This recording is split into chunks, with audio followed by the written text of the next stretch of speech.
मना कदा नुपजो नारायणा। हे प्रभू, विनंती एकच आहे की देवा, माझी ही बुद्धी दुर्बुद्धी होऊ देऊ नकोस। आता दुर्बुद्धी आणि सतबुद्धी ह्याच्यामध्ये काय फरक आहे?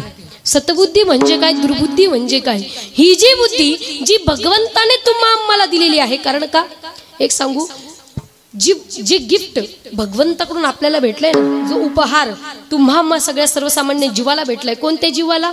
जो नरदेही प्राप्त आहे, ज्याला हे शरीर मिळालेलं आहे, त्या जीवाला जे भेटलाय तो उपहार, तो बाकीच्या प्राण्यांना भेटलेला नाही। कारण का, ज्या वेळेस भगवंताने ब्रह्माजींनी ही सृष्टी उत्पन्न करायचं काम केलेलं होतं, मनामध्ये एकच विचार होता की मी जो पण जीव निर्माण करावा त्या जीवाने भगवंताचं भजन करावं। एकच मनात विचार होता। 4 प्रकारचे जीव निर्माण केले, उद्भिद, स्वेदज, जरायुज आणि अंडज। 4 प्रकारचे निर्माण केले। उद्भिद म्हणजे कोणते? जे छोटे छोटे वृक्ष, लता, गुल्म आदी हे छोटे छोटे झाड जे उत्पन्न होतात ना, या जीवांना निर्माण केलं। आणि ज्यावेळेस त्यांच्याकडे पाहिलं, विचार केला, यांना हालता येत नाही, डुलता येत नाही, यांना काहीच करता येत नाही, हे बोलू शकत नाहीत, हे एका जागेवर जर बसले तर दुसऱ्या जागेवर जाऊ शकत नाहीत, हे कसं काय भगवंताचं भजन करतील? बाजूला सारखी। त्यावेळेस दुसरा जीव निर्माण केला, स्वेदज। स्वेदज म्हणजे कोणता? पसिनापासून होणारा जीव निर्माण। पसीना काय? घाम। कोस कोस पे बदले पाणी, 2 कोस में पाणी। घामापासून निर्माण होणारी जीव माहितीच नाही? अरे वा, हा, तुम्हाला नाव माहिती असणार पण बोलणार नाही। डोक्यातली ऊ घ्या, पसिनातली या ठिकाणी छोटे छोटे कीटाणू घ्या, कोणतीही घ्या, कोणताही जीव निर्माण जो पसिना घामापासून निर्माण होतो, असे जीव ज्यावेळेस निर्माण केले, विचार काय करता ब्रह्माजींच्या मनामध्ये, डोक्यात काय विचार होता की या जीवाने जन्माला आल्याच्या नंतर केवळ भगवंताचं भजन करावं, हा निर्माण होता मनामध्ये विचार। पण त्यावेळेस ज्यावेळेस त्या जीवांना पाहिलं, विचार केला भगवंताने, हे केवळ दुसऱ्याचा खून म्हणजे रक्त उडवू शकतात, रक्त पिऊ शकतात, हे जीव भजन करण्यासारखे नाही, बाजूला सरलं। चौथा केलाय अंडज। अंड्यापासून निर्माण होणारे जीव कोणते कोणते? आता ते मी सांगू? कोणीच खात नाही? अरे वा, फार धार्मिक गाव आहे खरंच। आणि कोणी खातच नसेल म्हटल्यावर तुमच्या सगळ्यांच्या श्रीचरणी साष्टांग दंडवत मग तर। असे जीव जे तुम्हाला माहितीच आहे, हा, त्यामध्ये सर्प आदी व अनेक प्रकारचे जीव निर्माण आले। मग अशा अंड्यापासून उत्पन्न होणारे जीव ज्यावेळेस निर्माण केले, ब्रह्माजींच्या मनामध्ये हे जीव निर्माण करत असताना सुद्धा एकच विचार होता, काय? या जीवांनी भगवंताचं भजन करावं। त्यांच्याकडे पाहिलं तर हे काहीच काम करू शकत, हे 4 पायाचे जीव 2 पायाच्या जीवाला काम येतील फक्त, ऐकी ना? हा, 2 पायाच्या जीवाला फक्त काम येतील, है ना? त्यांचे रस निर्माण हे करू शकतात फक्त। हा, मग अशी ही जीव भगवंताचं भजन करू शकत नाही, बाजूला सारलं। आणि चौथा जीव जो निर्माण केला तो म्हणजे जरायुज। जरापासून उत्पन्न होणारा जीव, आईच्या कोक पासून उत्पन्न होणारा जीव। मग ती आई कोणती असो, कोणती आपलीच आई नाही तर त्यावेळेस गाय, म्हैस हे सुद्धा यांच्या जरापासून उत्पन्न होणारी जीव निर्माण केले। पण त्या जीवांकडे सुद्धा पाहिलं, हे जीव सुद्धा भजन करू शकत नाही। मग त्यावेळेस मात्र ब्रह्माजींनी असा एक जीव निर्माण केला जो तुम्हा आम्हासारखा सर्वसामान्य जीवाला निर्माण केला। आणि ज्यावेळेस असा मानव ज्यावेळेस जन्माला घातला, पण त्या मानवाला बाजूला सरलं आणि या बाकीच्या जीवांना बाजूला ठेवलं। पण या जीवांमध्ये त्या मानवामध्ये काय फरक आहे? तर या मानवाला मात्र ब्रह्माजींनी खुश होऊन आनंदामध्ये येऊन मात्र त्याला एक अशी चीज, एक अशी वस्तू गिफ्ट केली, ती म्हणजे बुद्धी, जी की बाकीच्या प्राण्यांजवळ नाही। मला एक सांगा, एखाद्या कुत्र्याने जर ठरवलं या मंडपात येऊन बसायचं, तू येऊ शकेल का? कथा ऐकू शकेल का? कीर्तन ऐकू शकेल? हरिपाठ ऐकू शकेल का? नाही। जर तो आला बी, त्याला तेवढं पूर्वजनाचं स्मरण असलं तरी आला बी, तुम्ही आम्ही त्याला बसू देऊ का? नाही, आपण तेवढे लय भारी आहे, उठ म्हणे इथून, नाही बसू देणार का? त्याच्याकडे तेवढी बुद्धी नाही, त्याने नरदेह प्राप्त केलेला नाही। म्हणून नरदेह हा कशासाठी दिलाय? देवे दिला देह भजन गोमाता, देवे दिला देह भजन गोमाता, देवे दिला देह भजन गोमाता, देवे दिला देह भजन देवे दिला देह भजन गोमाता, देवे दिला देह भजन गोमाता।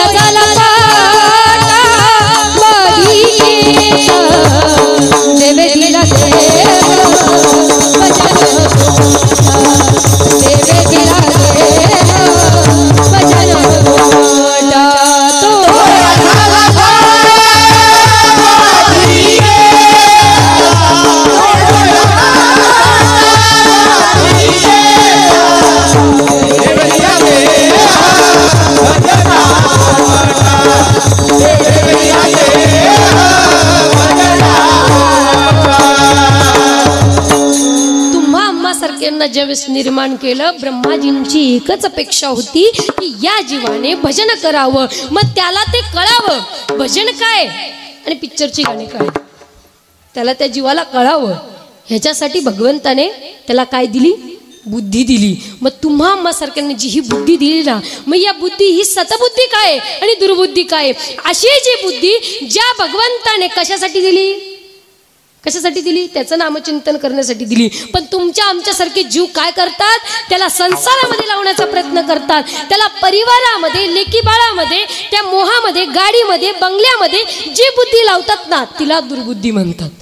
कोणाला सोडून, भगवंताला सोडून. अशा या नास्तिक गोष्टींमध्ये, नाशवान गोष्टींमध्ये जी बुद्धी लागते तिला दुर्बुद्धी म्हणतात. पण या गोष्टींना धरून सुद्धा जो भगवंताला विसरत नाही ना, त्याला सतबुद्धी म्हणतात. जी तुम्ही आम्ही सारखे, तुमची सगळ्यांची सतबुद्धी म्हणून तुम्ही या ठिकाणी येऊन बसलात ना.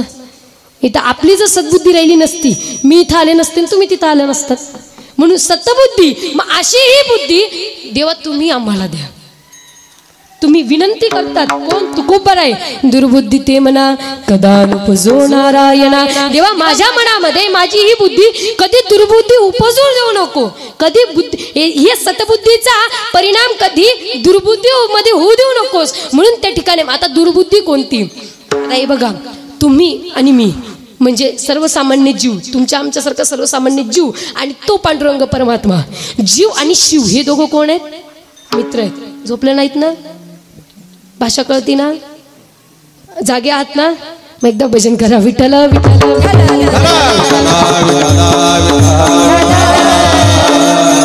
जीव आणि शिव हे दोघं मित्र आहेत. मित्राचा अर्थ काय होतो, यदा कदा मिलती न मिलती असा मित्र. कधी कधी भेटतो तर कधी भेटत नाही, त्याला म्हणतात मित्र.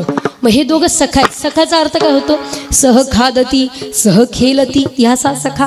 म्हणजे जो सोबतच खातो, सोबतच खेळतो, सोबतच झोपतो, सगळ्या गोष्टी जे सोबतच करतात त्याला म्हणतात सखा. मग तो जीव आणि शिव हे दोघं कोण आहेत, सखा आहे. मग तुमच्या आमच्यासारखा सर्वसामान्य जीव ज्या वेळेस त्या साकेत धाम मधून, ज्या वेळेस त्या गोधामामधून खाली डोकून बघतो, खाली डोकून बघितल्याच्या नंतर त्याला दिसतं सुंदर प्रकारचा मोठा बंगला आहे, फिरण्यासाठी गाडी आहे, नाही नाही त्या सुविधा उपलब्ध आहेत, सुंदर पती पत्नी, त्यांचा सुखी संसार, छोटेसे लहान लहान लेकरं कुठेतरी फिरायला जातात, कुठेतरी काहीतरी मजा करतात, काहीतरी आनंद लुटतात. कोण बघतोय, भगवंतासोबत असणारा तो जीव.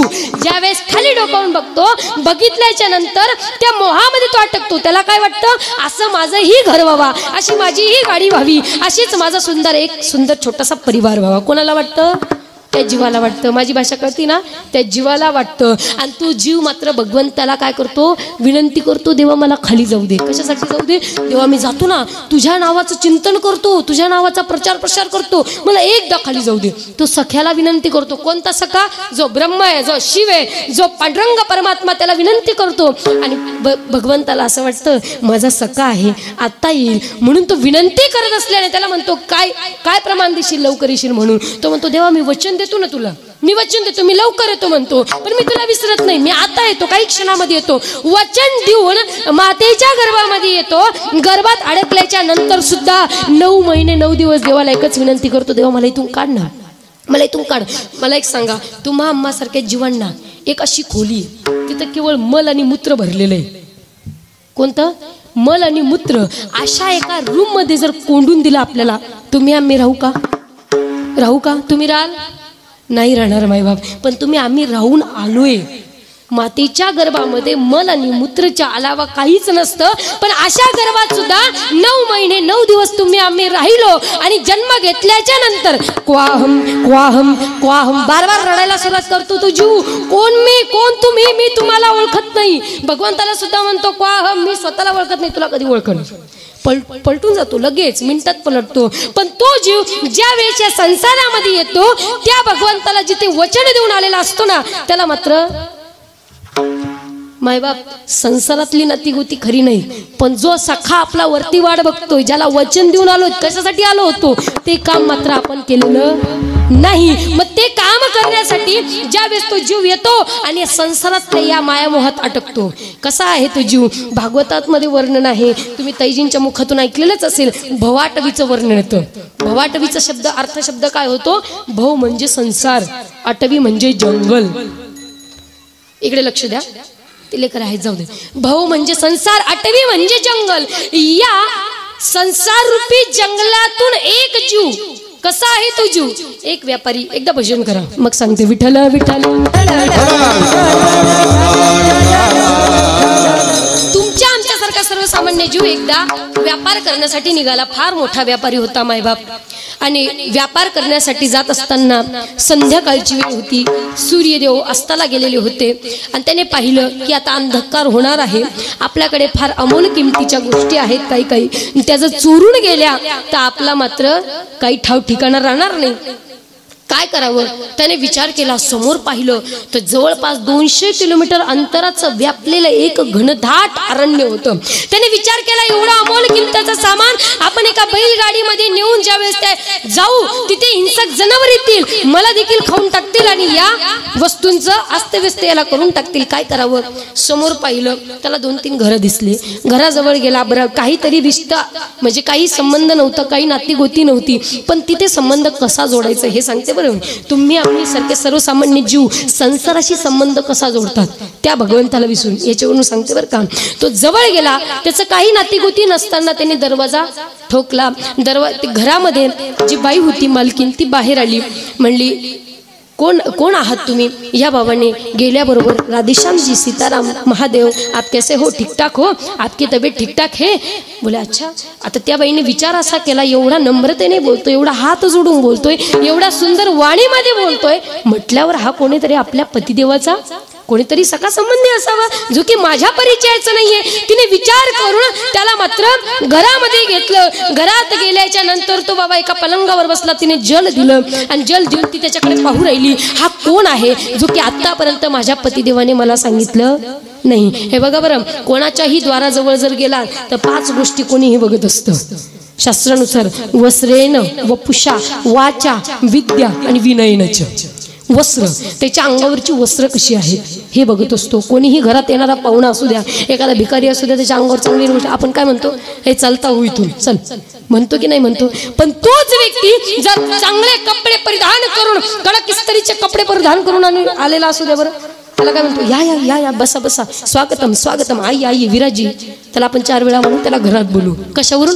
वस्त्रेनं. दुसरी गोष्ट सांगितली वपुषा. वपुषा म्हणजे शरीर.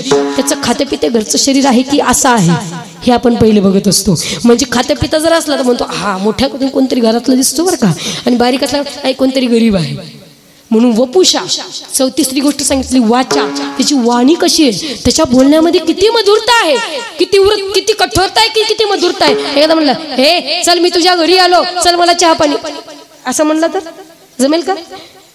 मायबाप मी तुमच्या घरी आलो, मला इथे जायचं होतं, मी रस्ता विसरलो, असं जर बोलला तर आपण त्याला पटकन घरात येऊ म्हणू. त्याची शरीर आणि त्याचे वस्त्र पाहून. म्हणून वस्त्रेन वपुषा वाचा आणि विद्या. तो बोलत असताना कोणत्या शब्दाचा प्रयोग करतोय? नमस्कार म्हणतोय, राधेश्याम म्हणतो की सीताराम म्हणतो, काय म्हणतो की हॅलो हाय बाय बाय, काय म्हणतोय तो? कोणत्या शब्दाचा प्रयोग करतो? म्हणजे विद्या आली तिथे. त्याच्यामध्ये नेमकी किती अज्ञानता आहे आणि तो किती ज्ञानवान आहे हे त्याच्यातून प्रकट होतं. विद्या विनयनच. विनम्रता, नम्रता.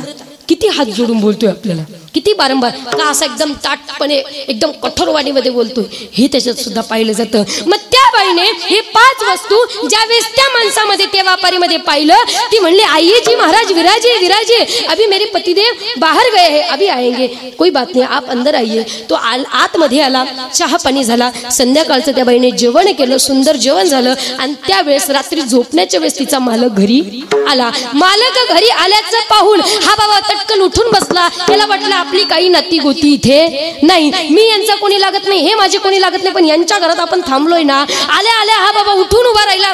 जी राधेश्याम सीताराम आप ठीक ठाक हो कि नहीं हो, कैसे हो, बहुत लेट किया आपने आने में, जरा जल्दी आ जाते, पता नहीं था आज मैं आने वाला हूं. पटकन बोलून गेला. नाही नाही ते असे शब्द विद्या म्हणजे पूर्ण विनम्रतेनुसार आणि विचारवंत शब्द असे बोलून गेला तो. आणि ज्यावेळेस त्या माणसाने त्या मालकाने ऐकलं हा बाबा इतक्या मधुरवाणीतून बोलतोय, हात जोडून बोलतोय, राधेश्याम सीताराम म्हणतोय, आपल्या पत्नीचा कोणीतरी नातेवाईक असावा जे की आतापर्यंत मला माहिती नाही. त्याने काहीही न विचारता आपसात त्यांचं काही बोलणं न झालं. त्यांनी दोघांनी जेवण केलं. रात्रीचा वेळ होता, झोपून गेले. सकाळी हा बाबा उठला, पाहिलं की सूर्य उदयाला आलेला आहे. सूर्यनारायणाचं दर्शन केलं. याने विचार केला केला आता इथे थांबून उपयोग. थांबलो तो पुन्हा आपलं उघडकीस. काय करावं आता इथून निघावं. गाडबैल झोपलं आणि झोपल्याच्या हे दोघं आपसात पती पत्नी. पती पत्नीला विचारतो का ग बाई हा आपल्या घरी आलेला हा पाहुणा कोण होता? तुझा कोणी सखा संबंधी माहेरचा कोणी होता का? विचारण्याच्या अगोदर हा विचार करतोय. पण विचार करत असताना रात्री आयाने हा विचार कर, जर माझ्या पत्नीला मी असं विचारलं असतं तर ती मला काय म्हणली असती, तुम्हाला माझं माहेरचं होत अजून माहिती नाही का? हा म्हणजे पुन्हा आली का भांडण. आणि जर तिने विचारावं तर तो काय म्हणतो, अजून माझ्या माहेरची माणसं माहिती नाही. मग तू सासरात आई येऊन केला तरी काय. मग दोघात भांडण होऊ नये म्हणून सकाळी विचारलं, आरामात विचारलं हा कोण होता? ती म्हणली मला ठाऊक नाही. आणि तिने ज्यावेळेस विचारलं तर ती दोघंही आपसात बोलू लागले, मला माहिती नाही हा कोण होता, मला असं वाटलं तुमचा नातेवाईक असेल. पती म्हणतो की मला असं वाटलं तुझा नातेवाईक असेल. पण काही असो आता तरी विचारू, जाण्याची वेळ आहे. दोघंही पती पत्नी हात जोडून बाहेर आले. या बाबाने गाड्यावर झुपलं, गाड्यावर बसला आणि बसल्याच्या नंतर दोघं पती पत्नी विचारतायत, महाराज हमको क्षमा करिए लेकिन एक बात आपसे पूछनी थी. हमारे मन में एक संशय था. हिंदी कळती ना?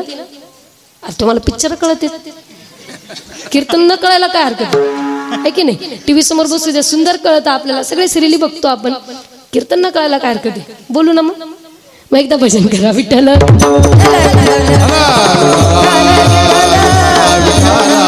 हाथ जोड़ून दोघंही पति पत्नी बाहर आले. महाराज हमको माफ करिए, हमारे मन में संशय ये था आप कौन हैं, आप यहाँ आपका आना कैसे हुआ, किस कारण से हुआ, हमको जरा बताएंगे? तो हात जोडून बोलू लागला, महाराज तुमचं माझं नातं काहीच नाही. मी पाहिलं की 200 किलोमीटरच्या अंतरामध्ये व्यापलेलं ते अरण्य घनदाट अरण्य आहे. माझ्याकडे अमोल किमतीचा सामान आहे आणि हा सामान जर मी त्या अरण्यामध्ये घेऊन गेलो तर काहीतरी डाकू लुटेरी येतील, मला देखील लुटतील. म्हणून मला कुठेतरी आसरा पाहिजे होता. आणि मी आसरा काय पाहिला, तुमचं इथे 2-3 घरं दिसले, पण तुमच्या घरासमोर एक बोराचं झाड होतं. काय होतं? तुमच्या घरासमोर, जे की कुणाच्याच घरासमोर नव्हतं पण तुमच्या घरासमोर ते बोराचं झाड होतं. मी माझ्या या चाकाकडे पाहिलं, बैलगाड्याच्या चाकाकडे. ते बैलगाड्याचं चाक कशाचं आहे? बोराचं आहे. काय म्हणतो बरं तो व्यापारी, अस्माकम बदरी चक्रे युस्माकम बदरी ग्रहे आणि बादरायण संबंध युयम युयम वयम वयम. काय म्हणला तो व्यापारी? तुमच्या घरासमोर बोराचं झाड आहे, अस्माकम बदरी चक्रे, माझ्याकडे हे जे बैलगाड आहे आणि त्याचं जे चाक आहे ना ते बोराच्या झाडाचं चाक आहे. आणि युस्माकम बदरी गृहे, तुमच्या घराच्या शेजारी जे बोराचं झाड आहे, बादरायण संबंध, या बोराच्या झाडाच्या लाकडाची संबंध मी जोडली. पण युयम युयम आणि वयम वयम, मी माझी रात्र इथे काढली, आश्रय घेतला. आता तुम्ही तुमच्या घरी आणि मी माझ्या रस्त्यावरी. असं बोलून मात्र तो व्यापारी तिथून निघून गेला. सांगण्याचं तात्पर्य माझं हेच होतं की तुम्ही आम्ही सर्वसामान्य जीव असंच संसारासोबत नातं गोतं जोडण्याचं काम करतो. पण जे खरं नातं भगवंतासोबत आहे ना त्याला मात्र काही घेणं देणं नाही. मग तुकोबारा देवाला हीच विनंती करतात, मला अशी बुद्धी देऊ नको जी की मी संसारामध्ये रमवीन, मला अशी बुद्धी दे की जी मी तुझ्या चरणाशी रमवीन. अभंगाचं द्वितीय चरण.